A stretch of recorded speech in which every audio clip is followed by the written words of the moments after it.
Hello, everyone, and welcome back to another episode of the Business of Boutique Fitness. We are so excited to talk to you today all about pricing for profit. I'm joined by the incredible Rachel Prairie. Hi, Rachel. Hi, how are I'm you? great. How are you doing? I'm good. I'm excited to cover Yeah. this today. So am I. I can't wait.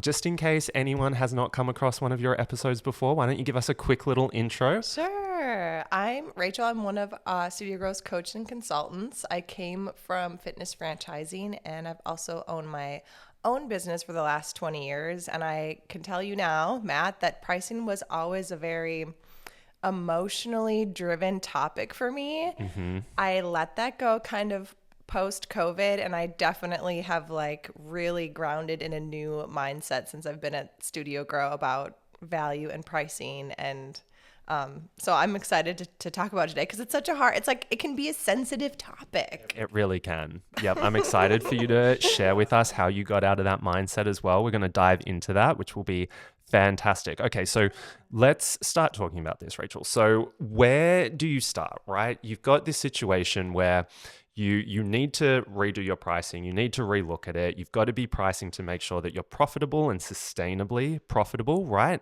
But at the same time, you don't want to be scaring off your clients. Yes. Right? We don't want a panic. And I think so often our fear is that there's going to be a mass exodus, right?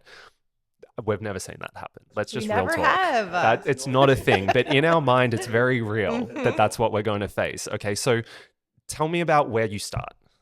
So we always have our clients, we do a pricing audit really, and we look at all the services because a lot of people that kind of have their core, profit center, the thing that they do best, and then a bunch of other classes, workshops, retreats. We look at intro offers. We look at what are your levers to help hook people in, get them engaged and in a membership type. So really like looking through and what we were trying to see is where are we at now? What are our financial goals, our KPIs? Where do we want to be? And then I think the most important step is once we look at all the changes, we do all the math, like how are we going to roll this out? How are we going to communicate it in a way where it's not mass hysteria? Right. So yes, we always start with that. Again, like I said, sometimes it can be emotional conversation and really eye-opening. A lot of times, owners just inherited the studio from somebody else. They're just charging what their competition is charging, and they've never actually sat down and been like, "Oh my gosh, I'm making $2 a class." You know what I Yeah. mean? Like I they've never do. really stopped and did the math. Yeah, and I think too that profit starts with understanding where profit begins. So what I mean by that is what is your break even? Right? Where are you priced? Because so often I think our studios are priced, like you said, off competitors or off what we think we can charge, and we're pricing to just keep the doors open. So we need to know our numbers, right? Where is our break even? And then how do we price it so that we can actually then be profitable? Yes. Yeah. Yeah. So in terms of going about calculating your monthly break even, right? We've just said that that's a really good place for people to start. What sorts of things do you look for? How do you do that? So our kind of big buckets are we break it down. We want to make sure you're getting enough leads, intros, memberships, class passes. Like where's all your revenue coming from? Looking at your total revenue. But I think the most important kind of grid on our audit is looking at instructor pay because I know that's another one that is so sneaky. Like you're charging what you charge, you're paying what you pay. Someone might like, oh, I need another $5. You throw that on here and there, and you don't really. Once you add this up, like, oh my gosh, do I need to lean out my staff? Do I need to change my class offerings? And then looking at any overhead too, like, oh my gosh, rent we know is wild right now. Utilities, what else? Like, what other wiggle room might we have? Because we're trying to keep that around 30% or less. And then I think a big topic for a lot of studio owners is can I pay myself or when can I pay myself? Yes, absolutely. And I really love to calculate my break even per class, right? How many heads do I need in each class for that class to be paying for itself, but then also making money, right? And so another element of that is calculating what your core rate per attendance is, right? So obviously we have tiered memberships, we have people are paying different prices for different Yes. numbers of classes. So on average, what is someone paying to come into your class, right? But then also taking that a step further and determining in each membership type, what is the core rate? What are my most profitable membership types that I have? Where is my money coming from? And what is it in my best interests to be selling? Yeah. Oh my gosh, that's so true. Because I think a lot of people get really stuck on class packs as opposed to auto pay, recurring revenue, something that you can count on, you can project, you can budget for. Because I think if we strip everything else away, it's more of a sales issue. It's easier to sell a quick little 5 pack than it is maybe a 12-month membership. But I think even kind of reframing like and auditing what you offer. I've had clients switch from punch passes only and now hop on memberships. And here we are, we're actually driving revenue forward. Absolutely. And if you're someone who just heard me talking about core rates and calculating this and break evens and all that, and your eyes started to glaze over a little bit, and maybe you started wondering what's for lunch, you can turn your numbers into stories, right? Run the report, get the number, but then reframe it in your mind, kind of like you were just saying, Rachel, to paint a picture with it, right? So that you don't have to feel like you're living in data if that's not your jam. Turn it into a story, right? And it could come down to your sales approach, right? Or it could also come down to your product stack, right? And the different membership types and tiers that you're offering. So let's talk a little bit about that. So I've identified that I'm not priced for profit right now, right? Let's say I'm comfortable with my sales process, my ability to sell, right? But I'm thinking that the issue is lying with my product stack. What do I do? Where should I start? What does that even mean? hmm I would say looking at membership types, we like to bundle. I love, and I'm hoping to see this trend continue, kind of a VIP all inclusive. So not just like, oh, here's your membership and like a t-shirt, but like you also get access to all of our workshops, all of our pop-up classes. You get a one-on-one consultation for nutrition. So kind of like this VIP service, and then making sure that you bundle and package off of that. So maybe they can have, well, unlimited is a debate right now between coaches, but I would say, let's say, 12 times a month yoga, and that also includes 1 time a week strength training. So just making sure that you package, you bundle, you have tiered offerings, so we can break down barriers between time, money, and making sure that it's accessible too.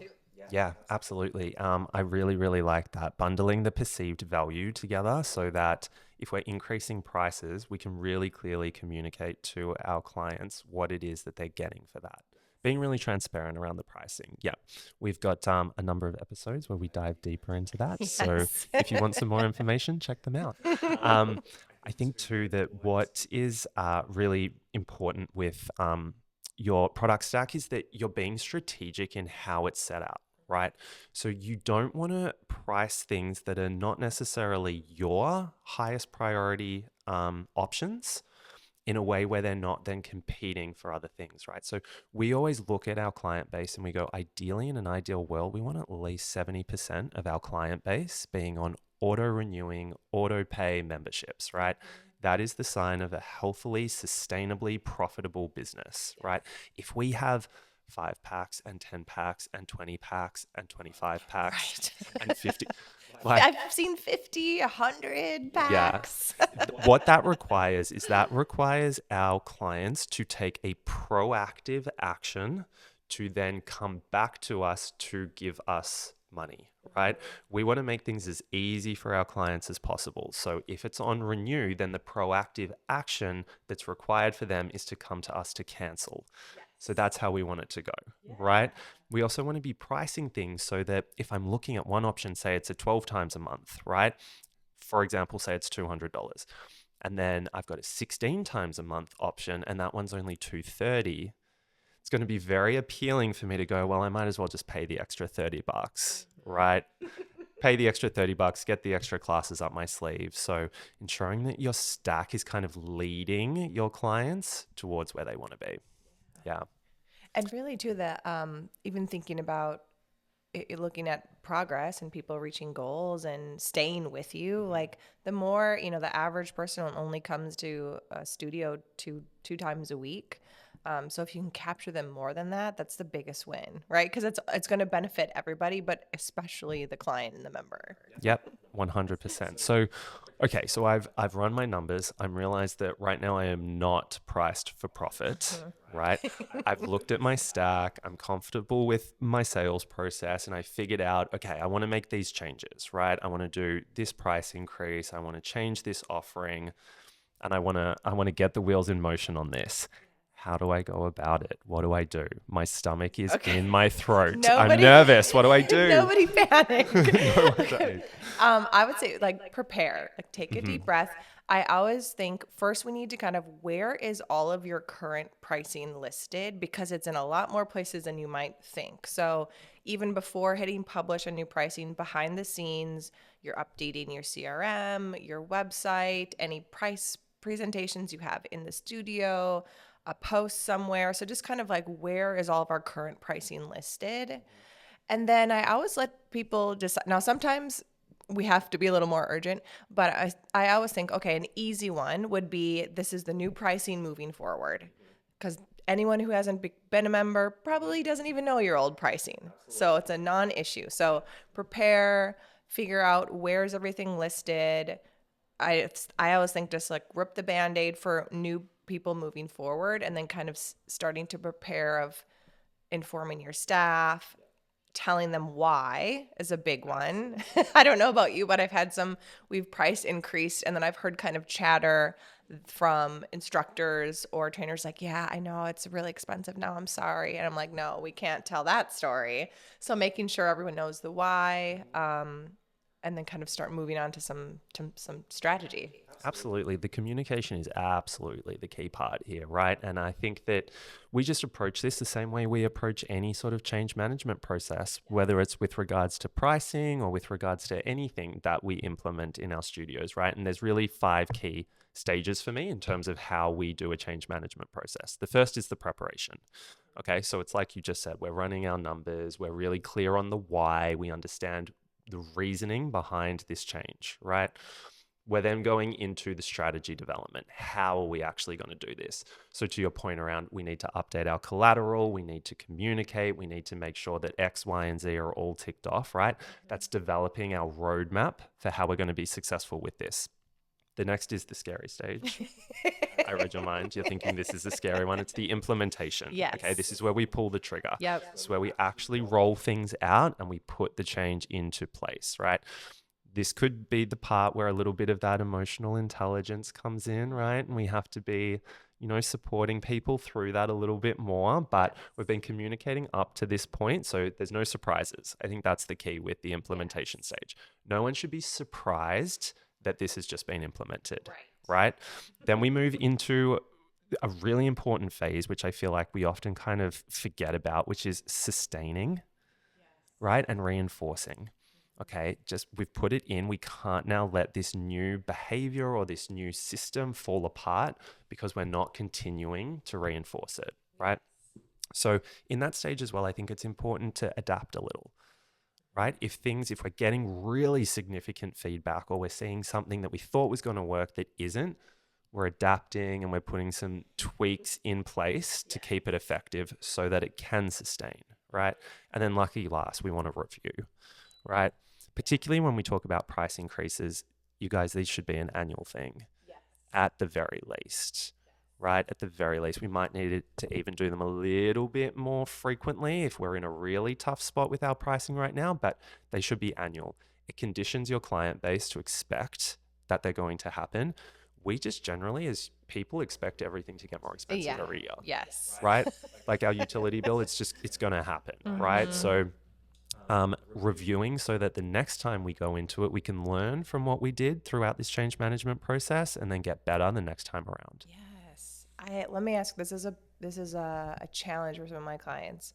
So let's say we let the new pricing roll and we see at 3 months or maybe as late as 6 months, man, it's not working. what kind of questions would you ask or want to like dig into more about like what does not working mean? Yeah, in terms of the feedback that we're getting from the clients or our team. That they're not able to sell at the new price. So Okay. that's why it's not working. Okay. Yeah. So there's two parts to this, right? The first scenario here is that we've legitimately done a bad job pricing and updating, and Okay. we've made a mess of that, Okay. All right? right. That could be I a would reality. I would hope that that's not the case Correct. because stage one, we've prepared and we've known our numbers, we've done our research, we've done all of that, right? So let's just confirm that we have done everything right there. The second stage, then, if we know that we're priced reasonably, competitively, and where we should be, if we're having trouble selling, it's a selling issue. We need training and development for our team. We need confidence. Maybe we need to go back to our why because it might be that they have the sales skills, but they don't believe in this change that we've put in place. Right. So I think we would probably need to revisit that conversation. Okay, I think so too. I was just thinking, I had some clients that it felt scary to start with. The team I could feel was kind of holding their breath on the changes and maybe their confident level. And then we get to that 6 month mark and they're like, it's the pricing. And I'm yelling, it's the sales. So, So finding that like happy medium of like, where is this? We know what you're worth and also what you have to make in order to be profitable. We actually can't have wiggle room on this. So making sure the team and the sales process is up to speed and client journey and all that good stuff around it. and that it's really clear. I loved your point earlier about bundling the value together, right? And getting that value perception in place because that makes it so much easier for me as a front desk person or as a salesperson to rather than focusing on the fact that it's $220 now instead of $200, I can focus instead on the fact that it's access to workshops, right? And it's these events and it's a 5% retail discount or whatever it is, right? That I've put in place, or it's this new modality that we've introduced, or, whatever it may be. I can focus on the value that they're now getting as opposed to just the dollars. It's so good. At one of the, gosh, I haven't worked at that. I worked at a gym almost 10 years ago now. It felt like just yesterday in my mind. But I remember we did a price increase on training. And one of my favorite kind of new story I told myself and my clients, I was like switching away from class packs because of how I priced it. It was actually you could come more and pay less. And that was such an easy transition sale. And honestly, like I was happy to tell my clients that. I was like, I want to see you more. And now we can. And you pay less. Absolutely. Hello. Yeah. And I think too, to the point earlier around conditioning people to expect this on a regular cadence is really Yes. important. And it's important for them, but it's also important for you, right? Because like you said, you can pull the trigger really quickly for new clients on new pricing. That's really not an issue, right? But when it comes to taking or starting that change management process and getting the wheels in motion, you really don't want to rush it, right? It takes time. You want to plan it out. You want to feel really confident because you don't want to be pricing or making these change from a place of desperation. Yes. Oh my Yeah. gosh. It feels a lot different if we're Yeah. at that point, for Yeah. sure. And if you are in that place, that's okay, Yeah. right? We can get you out of there. We Mhm. just still need to not make our decisions and build our timelines around that desperation and that fear, right? Let's make sure we've got it right because we don't want to compound the desperation in time. Yes. Yeah. So what I would always do, I would do annual price increases and I would start that process 6 months out. Yep. So 6 months out, I would have a reminder and I would start looking to your point around what value I was going to be able to communicate that I was adding to go in line with these increases, right? So whether it was the introduction of a new type of class or a new modality or some updated equipment or, some added classes on the schedule, whatever it may be, I'm starting to strategize so that I can really effectively communicate the value. I can do my due diligence and my research around everything. I can communicate to everyone 30, maybe 60 days in advance that this is coming, even though they should know at that point. It's an entire project. Yes. I love I think giving yourself plenty of ramp up time is so great, especially because we know people don't read emails and, and we don't want a surprise in their bank account. So I think the longer you can go and the more you can actually show, like, hey, here's what you're getting. Like, I swear, every time when I worked in the gym and we put those dues towards a new piece of equipment, it was like Christmas morning in the Yes. gym. So, like, Yeah. showing, like, hey, this is actually going, or we hired new instructors. So, just showing that value of, like, hey, we're a community here and we want to make sure that your money is getting put towards you. Yeah. And it's very material, isn't it? It's very tangible. They can Yes. hold that new equipment, they can use it, they can talk to that new instructor. So it's a very material thing that they can feel. I think with it too, having pricing transparency is something that I'm a huge advocate Yes. for. Oh my gosh, 100. It just makes everyone relax, feel comfort, feel confident too in what they're invested in. Yeah, and you can be totally honest in your pricing transparency as well, Yeah. right? Like just having some signage up where you just say, for the price of a class, this is where the money goes. This is how it's distributed. I have to pay rent. I Yes. have to pay wages, right? I have utility bills that I have to pay. And also, yeah, I have some profit. Right. I gotta And eat. yeah, like lock me up. You know what I mean? Like I'm running a business so Yes. that I can make a little bit of profit, right? Yes. But I think that really helps people just understand and bring themselves back into the reality of how businesses operate, and that I'm sure no one sees you as just a price hungry, gouging business Right. owner anyway. That lives up here in your head. Mm-hmm. But I think that being transparent and honest around it goes a long way as well. It's so good. I even start that conversation with client onboarding too. Like I talk about, financial health is health. Like it's an important piece on this wheel of all the other things that you need to feel good. So that's why, like, making sure that we have them fitted with something that feels right. And then I'm probably overly transparent just because that's how I like to be treated as a Yeah. client and consumer. Yeah, another like little secret that I like to keep up my sleeve when I was doing this was, and this is kind of an always on thing that we should be doing in our studios anyway, though, was sharing client stories, sharing client successes and testimonials, right? Because when they're really public facing and people are seeing how happy our clients are and the impact that we're having on their lives, it's not just us sitting there saying how great we are. It's coming from the people that are on the treadmill next to them, right? Or on the yoga mat next to them, the reformer in front of them. They're the people who are then backing up everything that we're saying in terms of the value that we're giving to people. So, really highlighting client success stories at around the same time as a price increase. Ooh, I Yeah, love that pro tip. That's was so one I liked. good. Yeah. Great. Okay. So, Rachel, I'm a business owner at home. I'm watching this on YouTube or I'm listening to this on any of our streaming services, and I go, I am definitely not priced for profit right now. Tell me your quick takeaways, your top tips that I can stop this podcast at the end of the episode and go and put into place. I would do an in-depth, an honest, emotion-free or low emotionally charged audit where, and every little, I mean, we look at every little piece, like, do you pay for an accountant? Do you like, what are, do you pay for a consulting service? Like any type of payment that comes out, so you know exactly like what you're bringing in and what is on its way out the door. And then really deep diving in kind of auditing class schedule, types, time of day, are they filling, most popular memberships if you currently have those. And just making sure that you dig in, you know who your avatar is, you know who your client is, and going through every piece of data point that you can possibly imagine. Maybe ones that you didn't even know that you needed. That was me.